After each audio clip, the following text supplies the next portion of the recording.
«Уфимский разворот» – программу, в которой ваше мнение может быть услышано, голос учтен, а СМС-сообщение прочитано в эфире нашей радиостанции. Слушайте «Уфимский разворот» по будням с 8 утра. Да не просто слушайте, участвуйте.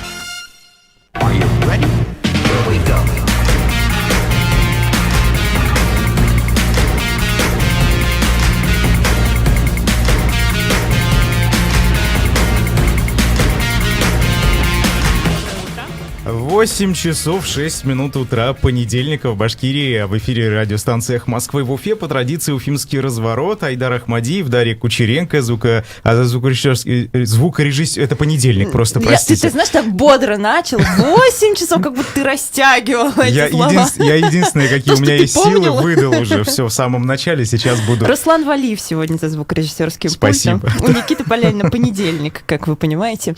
Мы сегодня почитаем, что произошло в Уфе на выходных, не печатную прессу, как мы это называем, почитаем, поголосуем, это будет в первой части эфира, обсудим митинги сторонников Навального, объявленные в России и в Уфе в том числе. А после новостей московских и уфимских, после середины часа у нас будут два вызвана. Мы поговорим с активисткой инициативной группы, которая выступает против застройки рядом с Кошкиным лесом. Вот рядом или в Кошкином лесу все-таки будем разбираться.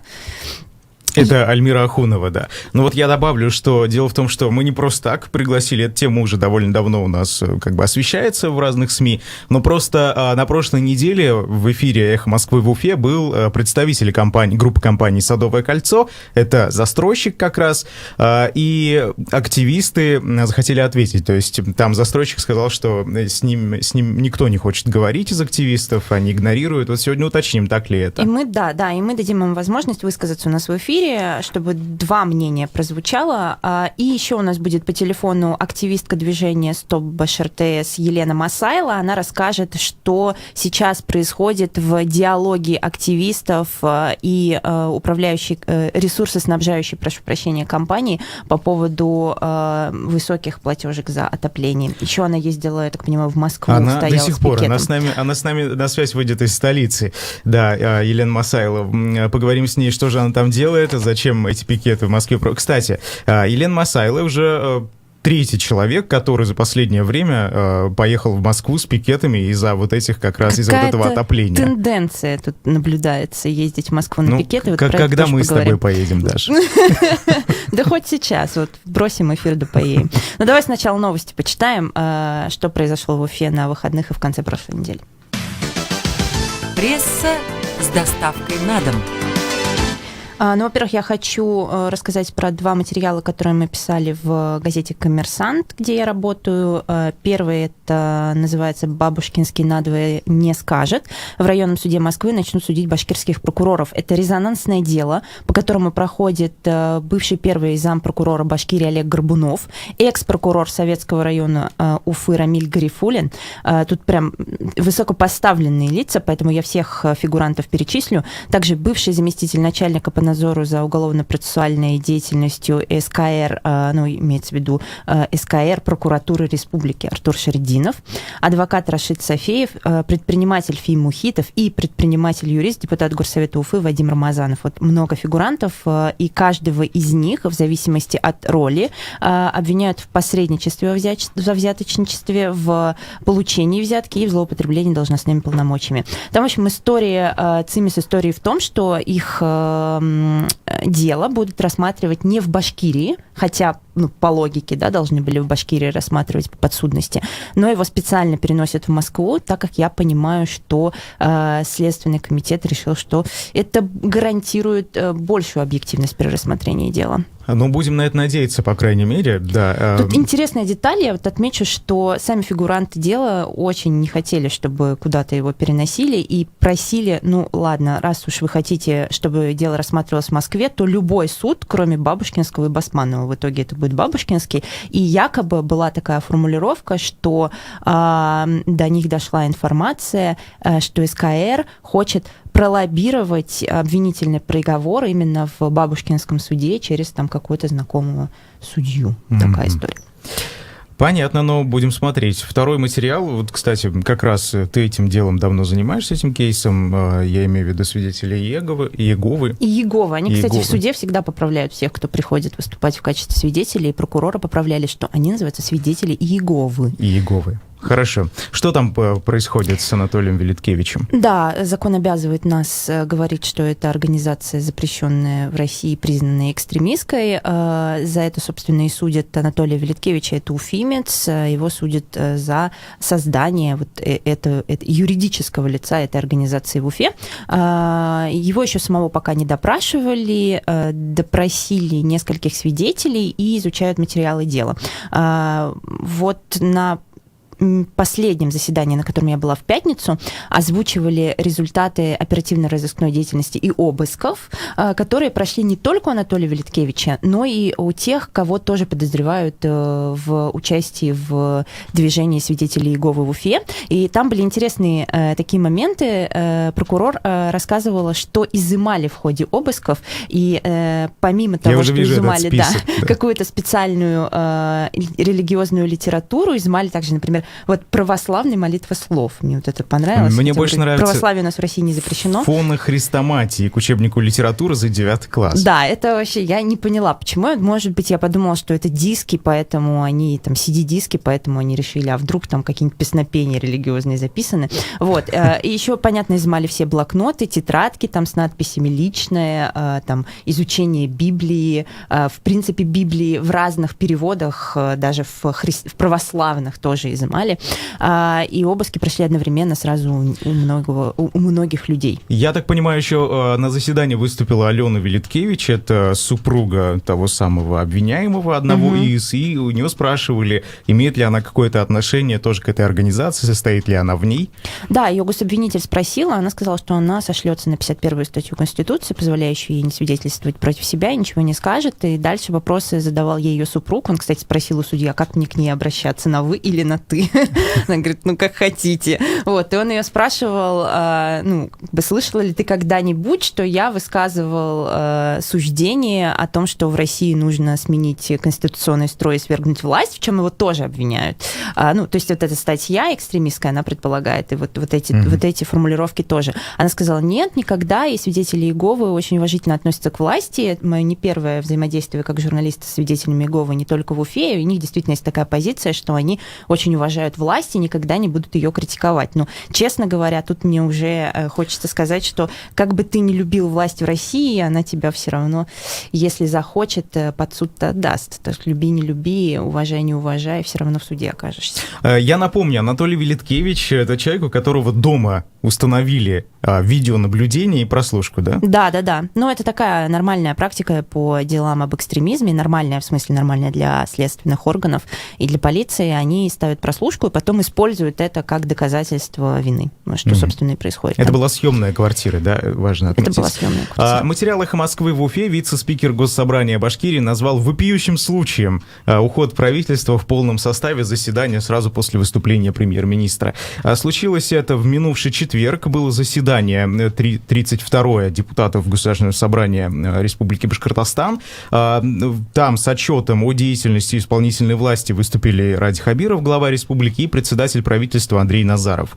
Так вот, после того, как Назаров, кстати, его выступление длилось около 2 часов, это довольно долго. И много вопросов задавали депутаты. Много вопросов было. После того, как Андрей Назаров ушел, вышла Милана Скоробогатова, это уполномоченная по правам ребенка в Башкирии, тоже с годовым отчетом перед депутатами, да, как этого требует закон. Но там надо было смотреть на лицо Миланы Скоробогатовой, потому что она стояла и с улыбкой так, и не могла начать довольно долго, несколько минут, так скажем, потому что правительство в полном составе начало уходить просто оттуда с таким грохотом, чуть ли не под фанфары.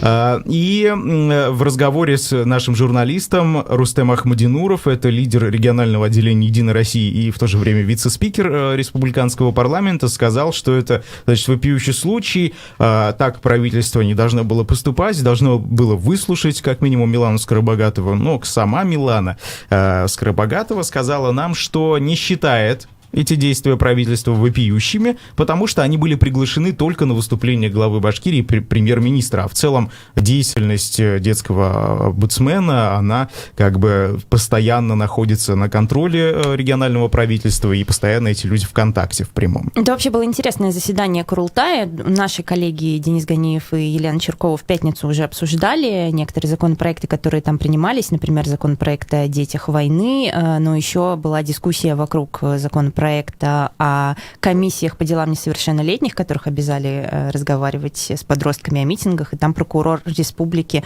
уже сказал, что уже тут готовится новый митинг, и туда тоже призывают прийти людей, мы об этом поговорим чуть позже, кстати.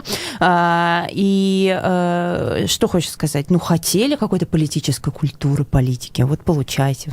Противостояние правительства и Курултая, прям. Ну, хоть что-то. Ну, не этого бы хотелось, ну да ладно, действительно. Вот еще, кстати, про политику. Тут Эдель Реалии пишет, что уфимские активисты либертарианской партии провели пикеты против госконтроля над просветительской деятельностью. Наверное, кстати, неправильно говорить либертарианская партия, потому что у них партия это не зарегистрирована. То есть это движение. Ну, это движение так называется, да, да. Не зарегистрированная партия. Окей, да, Либертарианская партия России, ну, понимаете, что это движение. Если кто не знал, у нас есть в Уфе отделение этой партии, этого движения, которое называется Либертарианская партия. Сейчас все либертарианцы, наверное, делают вот так, просто вот так руку к лицу прикладывают, когда меня слушают. В общем, они провели несколько пикетов и говорят о том, что не согласны с решением Госдумы против запретительных мер цензуры. Ну, вот этот вот законопроект, по которому теперь любое публичное там выступление, любое обсуждение, любую дискуссию, любое мероприятие, которое ты хочешь провести, ты должен его согласовывать. Именно идет речь об просветительской деятельности, так называемой. Этот закон еще называют в определенных кругах законом против свободного университета. Я напомню, это организация, которая совсем недавно была создана теми преподавателями, которые были уволены на протяжении там довольно длительного времени, их постепенно увольняли из Высшей школы экономики к свободному университету. Также присоединились преподаватели и ученые из других, значит, университетов, и сейчас там довольно бурная деятельность. И вот некоторые называют, что этот закон как раз против деятельности этого университета и направлен. Нельзя обойти еще тему коронавируса, Айдар, я думаю, и сказать несколько слов. Во-первых, о том, что медики из Ишимбая заявили о невыплате стимулирующих коронавирусных денег, а во-вторых, о том, что от коронавируса скончался глава района в Башкирии. Да, я напомню, что, кстати, вот важно отметить, да, что главе района было 33 года, если я не ошибаюсь. 34, да. Или 33. Ну, в общем, 30 с чем-то, да, это довольно молодой человек. И я напомню, что это второй случай за прошедшую неделю, известный нам, когда умирает от коронавируса довольно молодой человек вот в таком возрасте. Я имею в виду второго, это волонтер из команды «Единая Россия». В минувший понедельник об этом Ради Хабиров на оперативном совещании сообщил. Вот так вот. Несмотря на не это, отходит у нас коронавирус. Проводятся концерты, да, Айдар? Я да, подвожу к твоей любимой теме. Моя любимая тема. Рубрика в общем, «Хейт Айдара» по поводу концертов. Что случилось, друзья? На выходных «Единая Россия» провела концерт в Уфе значит, делай ударение на каждом слове. Провела концерт. Дениса Майданова. Окей. Много ты людей, поэтому возмущаешься, что ли? Из-за Дениса Майданова? Если бы тебе нравился артист, ты бы так не возмущался. Ты уже, кстати, спрашивал у меня об этом. Нет. Но мы с этой темой тоже, мы каждый понедельник с тобой это обсуждаем. На самом деле, да, движению «Стоп Башир ТС» отказали на днях в проведении митинга 4 апреля из-за того, что, значит, у нас пандемия коронавируса, ограничения, там, не дай бог, кто-то заразится, да, из протестующих, тем более, судя по всему, вирус липнет только к оппозиционным силам наверняка, потому что концерт Дениса Майданова прошел успешно. Много людей он, судя по всему, не собрал, судя по фотографиям, да, которые я видел, много людей туда не пришло, но все же концерт состоялся, люди стояли близко, злишься, были без что масок. Тебя не пригласили, признайся. Да, на оппозиционных митингах ты желанный гость, а на концерте Дениса Майданова ты темная лошадка, поэтому ты обижаешься. Нет, как-то нет. Ну, слушай, я повторюсь тут, мне кажется, настолько все очевидно, я все жду, когда ты уже постареешь и перестанешь удивляться этим вещам, но ждать, наверное, долго, учитывая твой возраст. Ну, понятно, что у нас власти создали правила для себя и правила для всех остальных. Вот в правила для себя включено проведение таких концертов. Ну, они тебе, конечно, скажут, что концерт — это не митинг, и мы там все соблюдали, в отличие от оппозиционеров, и маски носили и так далее. Есть такое мнение, да. Есть такое Ну, мнение. кстати, материал про Уфу Мы-то очень всё хотелось понимаем. бы обратить внимание. Рост цен на продукты и на проезд, отмена льготы, индексация пенсий. Что изменится с 1 апреля в жизни жителей Башкирии? Ну, перечисливают в качестве пунктов. Во-первых, отменяются карантинные льготы. Россияне в возрасте 65+, больше не смогут оформить больничный лист по причине соблюдения самоизоляции. Потом социальные пенсии проиндексируются на 3,4%. Цены на сахар и масло перестанут сдерживать. Договоренность между министерствами федеральными, в том числе и разными структурами, а также поставщиками продуктов и торговыми сетями о стабилизации цен, прекратит свою деятельность. Размер пособий на дошкольников увеличится, пишет про Уфу. Первоклассников запишут в школу до июля. Начнется запись с 1 апреля аж. Потом, значит, ну, тут уже идут такие, в основном, федеральные, да, типа льготные ипотеки там и так далее. Ну вот, в общем, материал по пунктам журналисты про Уфу расписали, что же может измениться. Конкретно тут и в Башкирии какие изменения есть в материале указано, так что переходите и Я читайте. хочу сделать тебе приятно, и чтобы ты еще про один концерт поговорил.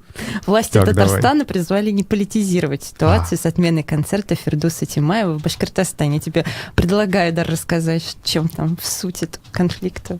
Ну, что произошло? Ну, наши постоянные слушатели знают об этом. Может, ты каждый эфир рассказываешь? Фирдус Тимаев, между прочим, довольно популярный исполнитель. Между прочим, не то, что Денис Майданов. Вот Ты именно. каждое утро, что ли, слушаешь его? Фирдус Тимаева?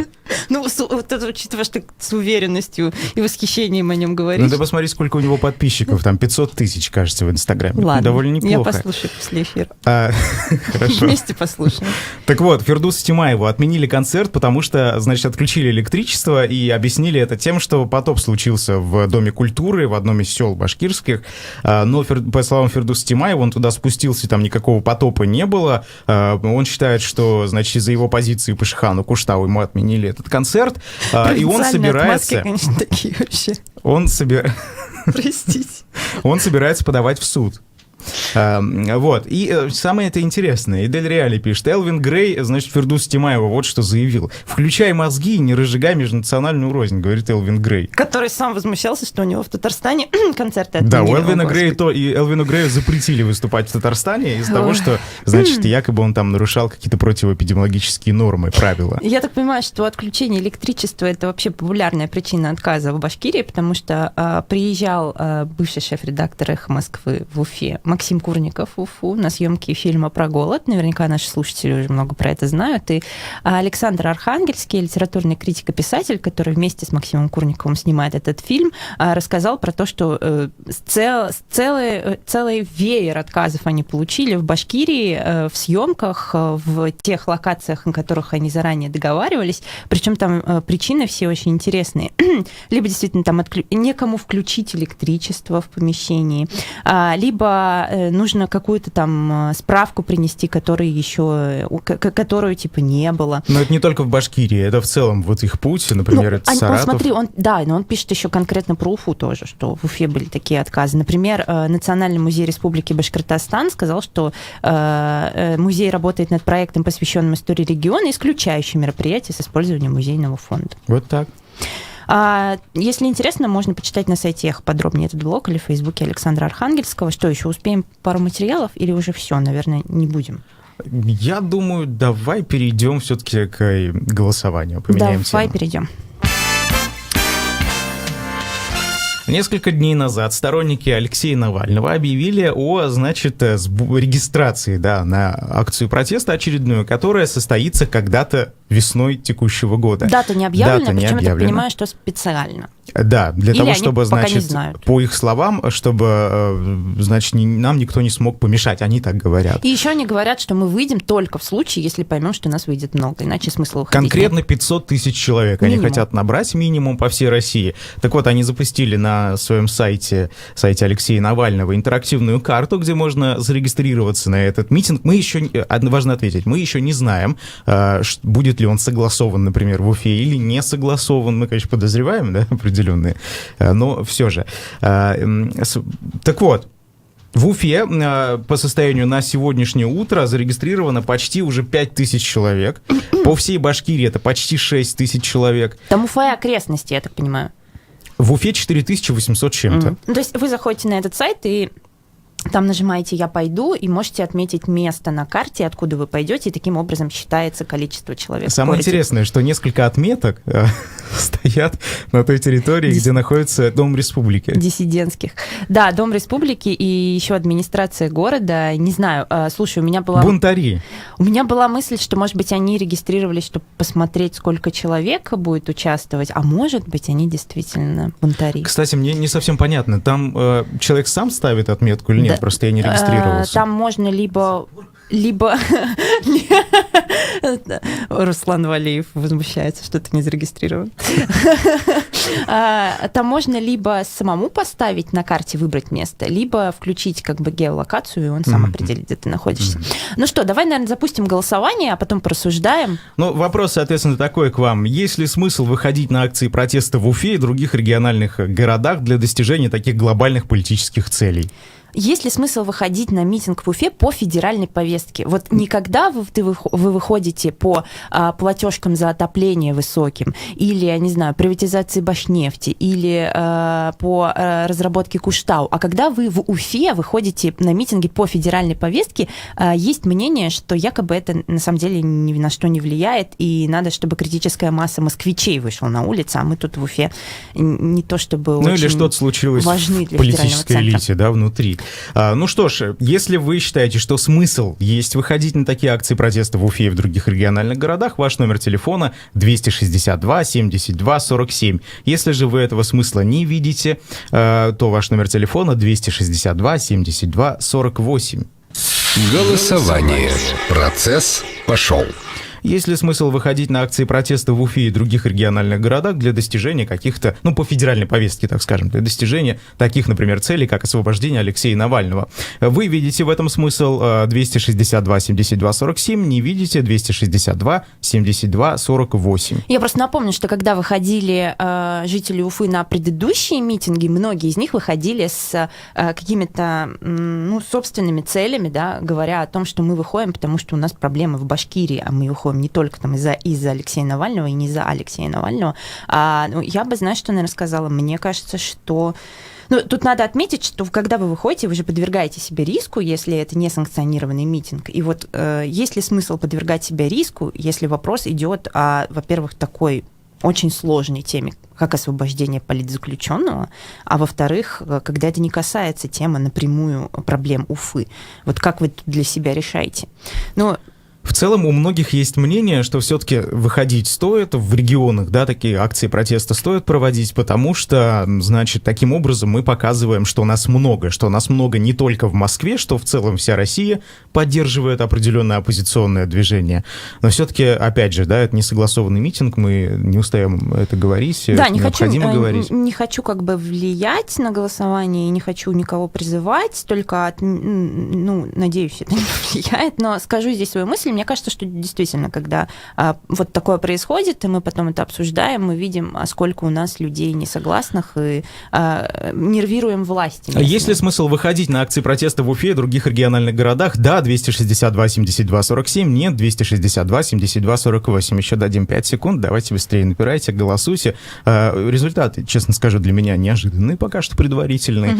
Итак, ну что, все? Да, давай будем останавливать. Все, объявляем стоп голосованию. 81% слушателей, проголосовавших, считает, что все-таки смысл есть. И, соответственно, 19% считают, не что видит нет этого смысла. Федеральные региональные новости. Вернемся во второй половине часа с гостями.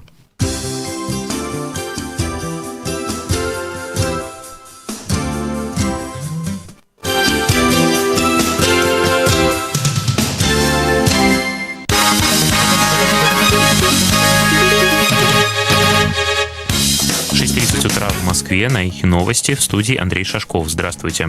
Член Совета по правам человека Ева Меркачева призвала общественную наблюдательную комиссию Владимирской области быть более открытой и публичной на фоне ситуации с Алексеем Навальным. Об этом она говорила в эфире нашей радиостанции. Накануне члены региональной ОНК посетили оппозиционера, который отбывает срок в колонии в Покрове.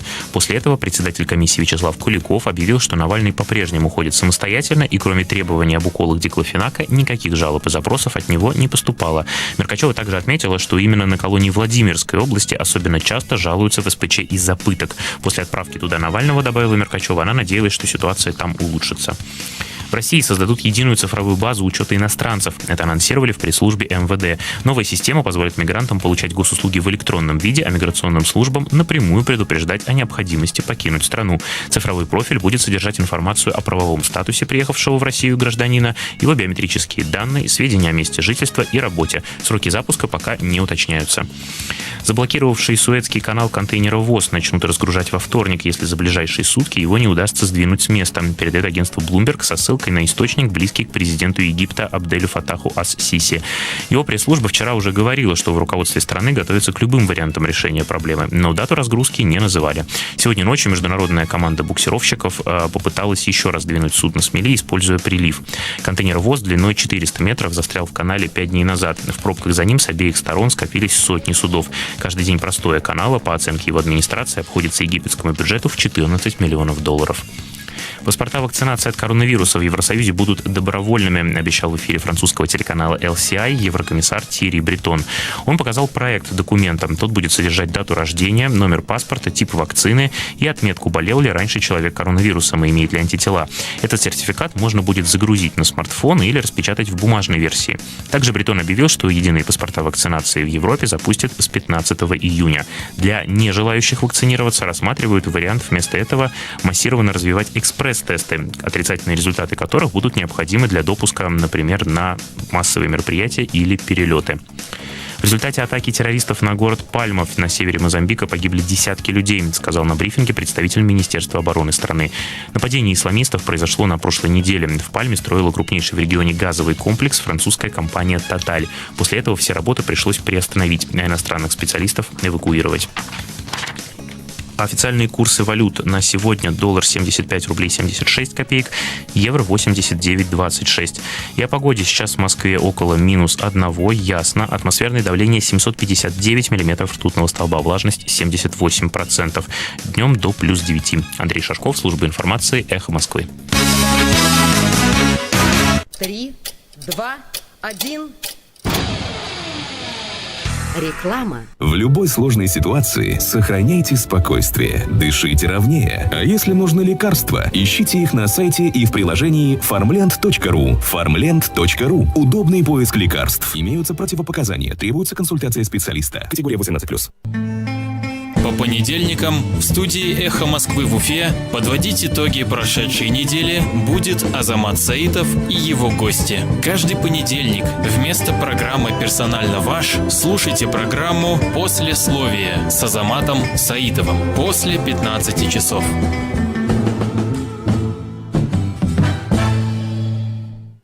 Телефон рекламной службы «Эхо Москвы» в Уфе 216 35 99. Будет реклама, будет и эхо. На то мы и партнеры.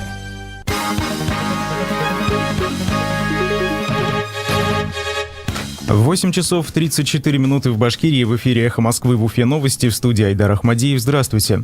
Движение «Стоп Баш РТС» просит Роспотребнадзор проверить концерт «Единой России» в поддержку медиков. 27 марта на площади перед Русдрамтеатром в Уфе состоялся концерт «Спасибо врачам», организованный партией «Единая Россия». Хедлайнером концертной программы стал заслуженный артист России, певец и композитор Денис Майданов. Активист движения «Стоп Баш РТС» Иван Апаев, накануне получивший отказ от мэрии в проведении митинга против высоких цен на отопление, попросил Роспотребнадзор проверить законность проведения мероприятия.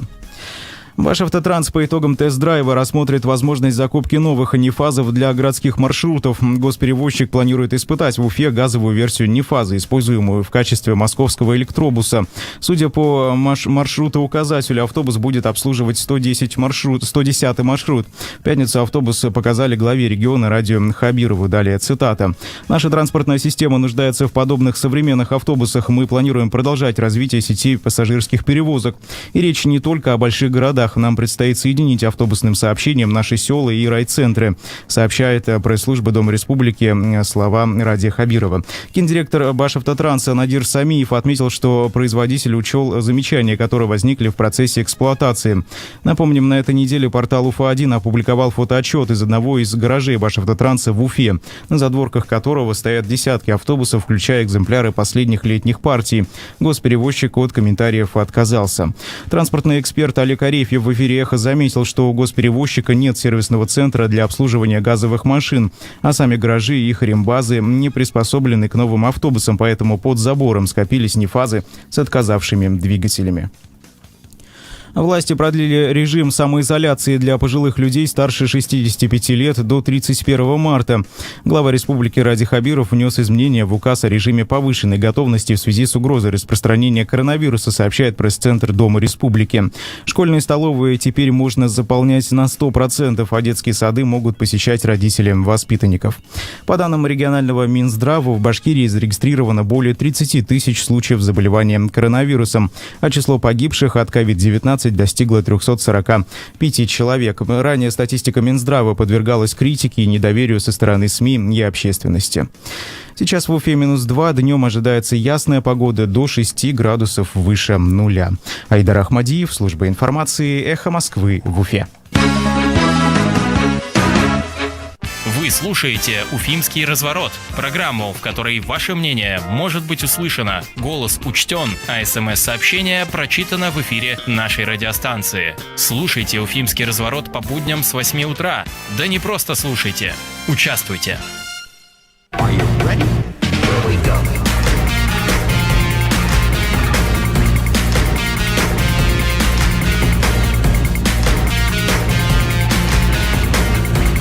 Продолжаем утренний эфир на «Эхе Москвы» в Уфе. В студии Дарья Кучеренко, Айдар Ахмадиев, за звукорежиссерским пультом Руслан Валиев. Как и обещали, у нас будут сейчас вызваны.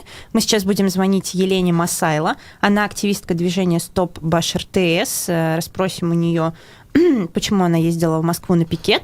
А я напомню, что нас можно не только слушать, но и смотреть. Идет трансляция в Фейсбуке и на Ютубе. И на Ютубе есть чат, где можно общаться, и там сейчас идет дискуссия по поводу того, нужно ли выходить на митинги. Поэтому подключайтесь. Ну, кстати, вы можете присылать смс и сообщения в Телеграм и WhatsApp по номеру телефона +7 927 304 10 51. Это для тех, кто до сих пор продолжает пользоваться традиционными каналами коммуникации. Это Телеграм, что ли, у нас традиционный канал коммуникации? Вот, да. Устаревший еще скажи. Конечно, ты в Клабхаусе. Но с помощью этого удобнее все-таки. И вам, и нам, как говорится. Так, Елена Масайло, активистка общественного движения «Стоп БашРТС». Прямо сейчас мы пытаемся с ней связаться. Я напомню, что помимо Елены Масайло еще в Москву недавно ездил Альберт Рахматуллин. Это один из лидеров этого движения, вместе с Аллой Яковлевой, активисткой, довольно известной нашей постоянной аудитории. Они также провели одиночные пикеты в Москве рядом со зданиями государственных органов, Госдума, прокуратура, Следственный комитет и так далее. Просят они, значит, изменить, пересмотреть тарифы на отопление в Башкирии и, значит, какие-то изменения еще внести. Пытались они встретиться, кстати, с руководством компании «Интеррао». Это компания, которая принадлежит ресурсоснабжающей организации БашРТС, но у них этого не получилось. Елена Масайло с нами на связи. Доброе утро. Доброе утро всем. Елена, ну первый вопрос к вам. Зачем, собственно, вы поехали в Москву на пикет? Почему не стоять с пикетами в Уфе и ехать в столицу для этого? Ну, в Уфе у нас уже люди неоднократно стояли в пикетах. Плюс уже все инстанции в Уфе в течение года мы прошли и поняли, что мы уже находимся в замкнутом круге. И поэтому приняли решение, что нужно все-таки напрямую привести обращения, открытые письма и, соответственно, встать в пикеты. Елена, вы знаете, Альберт Рахматуллин буквально несколько дней назад, да, он вернулся из Москвы, и все-таки зачем нужно было повторять его, так скажем, путешествие, его вот эти одиночные пикеты в столице, потому что, до сих пор просто никаких результатов, насколько я знаю, после этого не было, никакой реакции не последовало. Все-таки почему повторять и почему снова проводить эти акции протеста? В принципе, изначально собирались обращаться втроем совместно. Мы были, получается, Альберт, Алла Яковлева и я. Но в итоге что-то Альберт сказал, что он готовится в депутаты, лишние люди ему не нужны. Поэтому я составила свой список и в итоге иду по нему самостоятельно. Елена, а что вы конкретно, вы говорите, вы какие-то обращения в Москву отвозили? Что за обращения и кому вы их передавали? Обращения еще я только на стадии корректировки, потому что если обращение, например, на имя Путина в его приемную имеет одну форму, то жалоба, то есть эти бумаги, которые направляются в прокуратуру, они уже должны иметь несколько другой вид. И в частности, есть некоторая такая загвоздка, что составить эти бумаги желательно при помощи специалистов,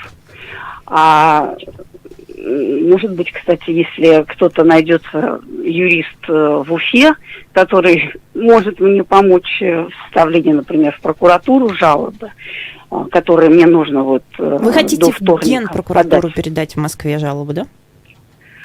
Да, Генпрокуратура. А можете обозначить, пожалуйста, в чем суть ваших претензий, что вы в этих жалобах пишете и чего хотите от президента и от Генпрокуратуры? Мы излагаем в этих бумагах изначально ситуацию, которая сложилась уже, что мы находимся в замкнутом круге, то есть управляющая компания и прочие, скажем так, ресурсоснабжающие организации и, допустим, из-за чего сыр-бор и название нашего движения «Стоп Баш РТС», хотя помимо этой организации есть еще и МУП УИС, то есть они идентичную всей политику ведут в плане, например, цен. То есть, скажем, то, что уже мы открытое обращение делали к Путину, записывали в декабре к прямой линии. В принципе, мы знали, что оно не дойдет, скажем так, до самого этого мероприятия. Нам нужно было обратить внимание внутри Башкирии. В частности, например, что о нас узнает Хабиров. Но, к сожалению, так как все уже эти наши действия не возымели никакого результата, просто мы видим, что это все как... то есть смотрят на все эти наши действия как на какие-то шалости, и как частенько мы получаем... Вы знаете, буквально несколько дней назад, на прошлой неделе, состоялась очередная встреча активистов вашего движения с чиновниками регионального правительства, там, в частности, были представители МинЖКХ Башкирии. Все-таки, видите, они ведь идут на контакты. Что с этими встречами не так? Уже, видимо, совсем игнорировать движение людей невозможно. Допускают, делают вид, что выслушивают, но результата ноль. А вы какой результат хотите? Чтобы был пересмотр тарифов, был пересмотр, тариф Госкомитет по тарифам устанавливает, да? Был перерасчет того, что насчитали за предыдущие месяцы за отопление, или чтобы в новом году как-то по-другому уже считали? То, что мы уже там к ним подавали в течение года, в первую очередь, конечно же, тариф.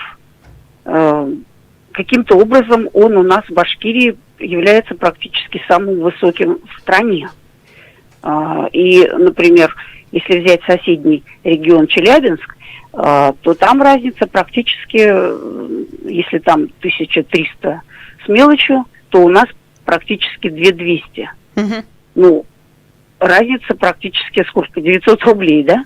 Почти. Мгм, почти в 2 То раза. есть объяснить ничем нельзя, потому что город такой же миллионник, климат такой же. Ну, официальное объяснение, что потребление высокое, были морозы. Это я просто напоминаю позицию властей МинЖКХ. В прошлом году была вообще анекдотичная ситуация, тоже на подобном мероприятии, когда туда подошли на какое-то заседание очередное МинЖКХ. Там просто ответили, что потому что Уфа рельефный город. Ну, вот оно что. Поэтому Теперь понятно. много потребляет. Ну, в смысле, нужно больше энергии, наверное, да, чтобы больше ресурсов, чтобы поставить тепло в дома из-за того, что она на возвышенностях. Правильно я понимаю? Ну, уж я не знаю, какие у нас тут такие уж возвышенности. Тем более есть статистика по затратам, например, на километры теплотрассы, то мы отличаемся в разы от, например, того же Челябинска. Елена, какие у вас еще планы в Москве? Я, насколько понимаю, вы там до сих пор остаетесь. Ну, еще несколько дней я здесь буду. Хотела бы тоже обратиться, в частности, в какие-нибудь СМИ, например, тоже «Эхо Москвы», например, в Москве. Угу. Федеральная. Елена, вот такой вопрос у меня. Скажите, а вас как бы ваши поездки спонсирует какой-нибудь политический деятель или какое-то движение, или вы все за свой счет? Ну, никаких политических движений, конечно же, нет. Мы просто приняли решение на предыдущем собрании, и люди скидывались на дорогу, ну, порядка там некоторые там по 200, даже по 100 рублей, когда женщина подошла и дала мне на собрании последнем, которое проходило у нас 17 февраля в ГДК, просто отдала мне 100 рублей, но мне просто было неловко, потому что человек дает 100 рублей, ну, это значит ему ну, совершенно финансовая ситуация тяжелая. Ну, я поняла. То есть Просто- люди, которые просто люди- поддерживают ваше движение. Да, люди в движении сбросились финансово на дорогу.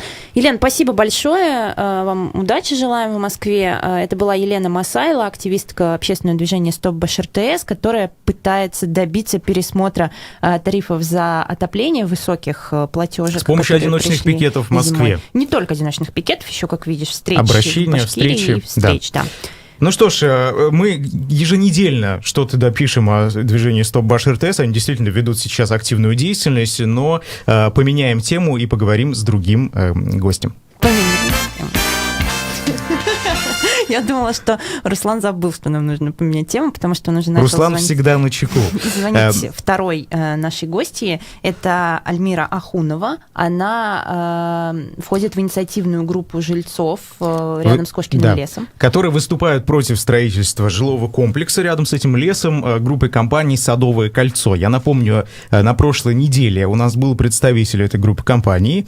Он сказал, что активисты на самом деле якобы не хотят идти на контакт, хотя застройщик организовывал несколько раз, пытался, да, организовать эту встречу, но ничего не получалось. Сейчас с Альмирой Ахуновой как раз обговорим этот момент, потому что активисты считают иначе. Альмира, доброе утро. Доброе утро. Что происходит у вас с застройщиком? Потому что, по его словам, вы не хотите идти якобы на контакт. Ну, что можно сказать об этом? Последний раз мы встречались на круглом столе в «Комсомольской правде», я даже не помню, когда это было, еще до Нового года вроде бы. И после этого мы сказали, что мы ждем результат общественных обсуждений, и после этого имеет смысл вообще какие-то разговаривать. 19 декабря, по-моему, и 19 декабря опубликовали результаты общественных обсуждений, которые были, ну, то есть все наши заявки не приняли.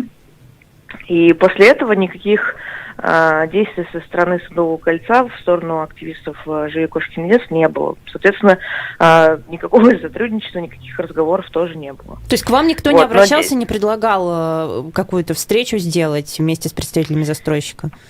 Нет. Ну, то есть, может быть, там, я не знаю, господин Фельдман там готовился к Новому году усердно или что-то еще делал, но, в общем-то, они про нас как бы забыли и на какие-то разговоры новые нас не приглашали. Угу.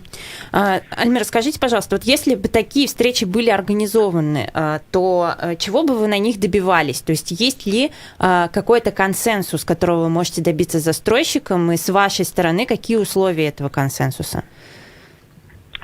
Ну, слушайте, с конкретно застройщиком я не знаю даже, о чем мы можем договориться. Нам, безусловно, хочется сделать из леса, Кошкиного леса, хочется сделать общественное пространство, чтобы люди могли им пользоваться, а не просто ходить по лесу бредить. Да? Мы бы хотели, чтобы в лесу, например, у нас есть там замечательная площадка, которую несколько лет готовили велосипедисты под свои занятия спортом, да, и если произойдет застройка, потому что на землю это тоже посягают, где у них сейчас площадка, если бы мы занялись лесом все, обращая внимание на мнение жителей, то, конечно, бы хотелось там сделать эту велосипедную площадку, чтобы они могли продолжать заниматься своим любимым делом. Мы бы хотели там, облагораживать лес в сторону, там, допустим, вот я, как владелец домашних животных, я бы хотела получить, наконец-то, какую-то большую площадку для выгула собак, да, и так далее, и так далее. Чем нам в этом может помочь застройщик?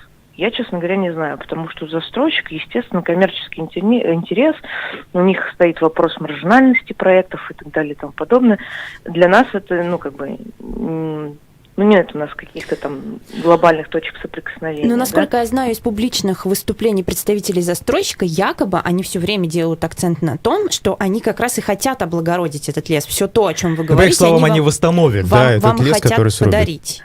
Да, вот смотрите, они выделяют на благоустройство леса 115 миллионов, да. По нашим скромным расчетам, вот, потому что среди активистов есть и строители, и люди, которые занимались там расчисткой, знают какие-то ценовые, цены на все это благоустройство. 115 миллионов уйдет только на то, чтобы там условно расчистить их стройплощадку, да. А 115 миллионов на Кошкин лес – это просто вывести весь тот мусор, весь тот валежник, который есть в Кошкином лесу. На 115 миллионов ни парковую зону, ни аллею, то есть это слишком маленькие суммы. Давайте вспомним, сколько там, 700 с лишним миллионов ушло на парк Первомайский, 600 с лишним миллионов ушло на парк Кашкадан. Так вот, подумайте, Кошкин лес – это просто городской дикий лес. Нам практически не благоустроен, только вот велосипедная площадка, да? И что для дикого леса 115 миллионов? Допустим, вот они только вывезут валежник, как вы говорите, на эти 115 миллионов. Но это вас смущает или что? Нет, это нас не смущает. Просто они утверждают, что они на эти 115 миллионов сделают какой-то сквер. На 115 миллионов, невозможно будет сделать сквер. Либо этот сквер будет слишком маленький, либо он не будет достаточно благоустроенный. То есть это слишком маленькая сумма для благоустройства. Но за это, то есть они организуют какой-то, допустим, маленький участок недоблагоустроенный, а за это у нас поднимутся здесь и там, в южной части поднимется 10 многоэтажек, в северной части поднимется там порядка 20, по-моему, домов. Я, сейчас уверенно не могу сказать это. То есть они построят 30 домов, а мы на этом получим маленький клочок обустройства. В то время как мы можем силами там администрации республики и жителей микрорайона, мы можем там все вместе выйти, вычистить этот лес, да, то есть, в принципе, это возможно, если жители поднимутся. И, например, я хотела сделать важную ремарку. Вот на круглом столе, который недавно проходил, там круглый стол с рабочей группой, да, там был представитель ТСЖ, Артур Гаскаров, по-моему, что-то в этом роде, и он высказывал якобы мнение жителей, да, своих домов, обслуживающих этот ТСЖ.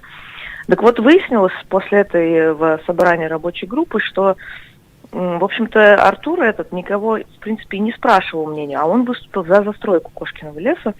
И вот на нас вышли жители этих домов, и они говорят, нас никто не спрашивал, и мы не за застройку. То есть какая-то очень странная рабочая группа, которая собрана из лояльных лоббированных каких-то персонажей, а жители даже не в курсе, что за них вот так высказываются. Слушатель Игорь пишет: мы можем предположить, что частник, как более рачительный хозяин, на эти деньги сделает больше чиновников. Вот как вы можете прокомментировать? Да, безусловно. У нас, в принципе, в городе есть такие примеры, да, там, допустим, тот же самый Арт-Квадрат, он же практически на частных инвестициях, я как думаю, он выглядит прекрасно. Слушатель имеет в виду, что вы зря опасаетесь, что на 115 миллионов они ничего не сделают. Нет.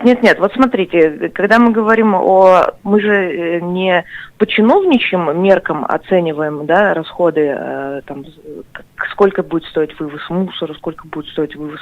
Мы же не по чиновничьим мерам, мы просто знаем, сколько это стоит у тех организаций, которые этим занимаются, да. И мы, условно, посчитали, что на 115 миллионов вывезется мусор, и, возможно, как-нибудь там несколько сот метров можно будет сделать там щебенчатую тропинку.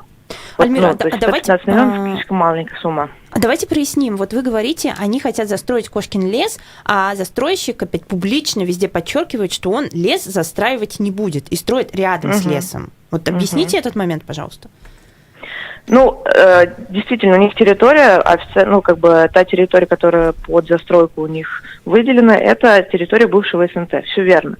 Но, допустим, даже сейчас они грейдером расчистили дорогу к своему участку и уже повредили несколько деревьев, да? То есть это просто расчистка снега. А что будет для того, чтобы они через этот узкий проезд не смогут завести, условно, там, краны, все необходимое оборудование для застройки. То есть им нужно будет расширять площадку, соответственно, таким образом там, проводить коммуникации им нужно будет, завозить стройматериалы, прогонять технику, выстраивать там заборы и так далее и тому подобное. Естественно, очень сложно представить, что при всех этих потребностях не будет испорчено там несколько сот деревьев. Альмира, у нас осталось буквально 30 секунд до конца интервью. Касаемо вашего судебного иска в отношении мэрии Уфы, об этом расскажите, чего вы хотите этим добиться и на какой стадии уже находится? Мы сейчас на стадии сбора средств для произведения геологической экспертизы и юридического сопровождения этого вопроса. Мы хотим отменить постановление, подписанное 12 февраля господином Грековым, потому что мы считаем, что, во-первых, общественные обсуждения прошли не по нормативам, скажем так, они были очень условными, и нашего мнения никто не услышал, поэтому, мы хотим, в принципе, это постановление о разрешении застройки отменить. Альмира, спасибо большое. Это была Альмира Ахунова. Она входит в инициативную группу жильцов, выступающих против застройки рядом с Кошкиным лесом. Рядом. Или в Кошкином лесу, я уже не знаю, как правильно говорить. Но, в общем, повреждение Кошкиного леса. Ну что ж, всем спасибо большое. Айдар Ахмадиев, Дарья Кучеренко. За звукорежиссерским пультом был Руслан Валиев. Всем хорошего дня. До свидания. Пока. Мягкой посадки вашим батарейкам. Эхо Москвы.